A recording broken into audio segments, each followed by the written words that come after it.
ଏହା 1600 ମସିହାର କଥା। ଥରେ ତୁଳସୀଦାସ ମଥୁରା ଯାଉଥିଲେ। ରାତି ହେବା ପୂର୍ବରୁ ସେ ଆଗ୍ରାରେ ବିଶ୍ରାମ ନେଲେ। ଲୋକମାନେ ଜାଣିପାରିଲେ ଯେ ତୁଳସୀଦାସ ଆଗ୍ରାରେ ପହଞ୍ଚିଛନ୍ତି। ଏହା ଶୁଣି ତାଙ୍କୁ ଦର୍ଶନ କରିବାକୁ ବହୁତ ଲୋକ ଆସିଲେ। ଯେତେବେଳେ ଏହି ଖବର ବାଦଶାହ ଆକବରଙ୍କ ପାଖରେ ପହଞ୍ଚିଲା, ସେ ବୀରବଲକୁ ପଚାରିଲେ, ଏହି ତୁଳସୀଦାସ କିଏ? ବୀରବଲ କହିଲେ, ସେ ରାମଚରିତ ମାନସର ରଚୟିତା ଅଟନ୍ତି। ସେ ରାମଭକ୍ତ ତୁଳସୀଦାସ। ମୁଁ ବି ତାଙ୍କୁ ଦର୍ଶନ କରି ଆସିଛି। ଆକବର ମଧ୍ୟ ତାଙ୍କୁ ଦେଖିବାକୁ ଇଚ୍ଛା ପ୍ରକାଶ କଲେ ଏବଂ କହିଲେ, ମୁଁ ମଧ୍ୟ ତାଙ୍କୁ ଦର୍ଶନ କରିବାକୁ ଚାହେଁ। ବାଦଶାହ ଆକବର ତାଙ୍କ ସୈନିକମାନଙ୍କୁ ତୁଳସୀଦାସଙ୍କ ପାଖକୁ ପଠାଇଲେ ଏବଂ ତାଙ୍କ କିଲ୍ଲାକୁ ଆସିବାକୁ ନିମନ୍ତ୍ରଣ କଲେ। ଏହି ନିମନ୍ତ୍ରଣ ଶୁଣି ତୁଳସୀଦାସ କହିଲେ, ମୁଁ ଭଗବାନ ଶ୍ରୀରାମଙ୍କର ଭକ୍ତ।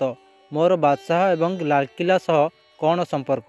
ଯେତେବେଳେ ଏହି କଥା ବାଦଶାହ ଆକବରଙ୍କ ପାଖରେ ପହଞ୍ଚିଲା, ସେ ବହୁତ କ୍ରୋଧିତ ହୋଇଗଲେ ଏବଂ ରାଗରେ ଲାଲ ହୋଇଗଲେ। ସେ ତୁଳସୀଦାସଙ୍କୁ ଶିକୁଳିରେ ବାନ୍ଧି ଲାଲକିଲ୍ଲାକୁ ଆଣିବାକୁ ଆଦେଶ ଦେଲେ।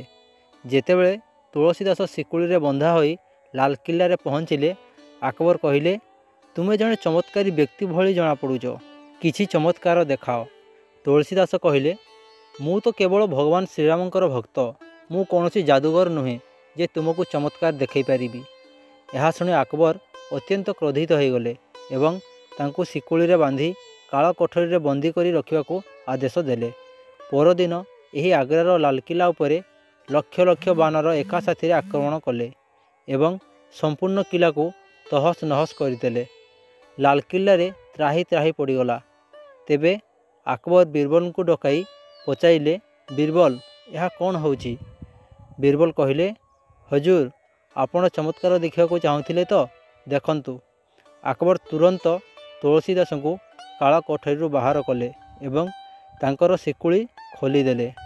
ତୁଳସୀଦାସ ବୀରବଲଙ୍କୁ କହିଲେ, ମୋତେ ବିନା ଅପରାଧରେ ଦଣ୍ଡ ମିଳିଲା।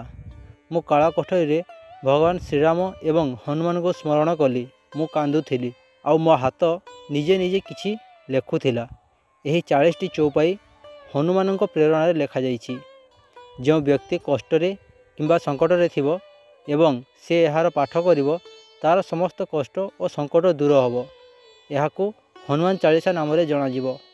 ଆକବର ବହୁତ ଲଜ୍ଜିତ ହେଲେ ଏବଂ ତୁଳସୀଦାସଙ୍କ ଠାରୁ କ୍ଷମା ମାଗିଲେ ଏବଂ ପୂର୍ଣ୍ଣ ସମ୍ମାନ ଓ ସୁରକ୍ଷା ସହିତ ମଥୁରା ପଠାଇଲେ। ଭଗବାନଙ୍କୁ ବିଶ୍ୱାସ କରୁଥିଲେ ଲେଖନ୍ତୁ। ଜୟ ବଜରଙ୍ଗବାଲି।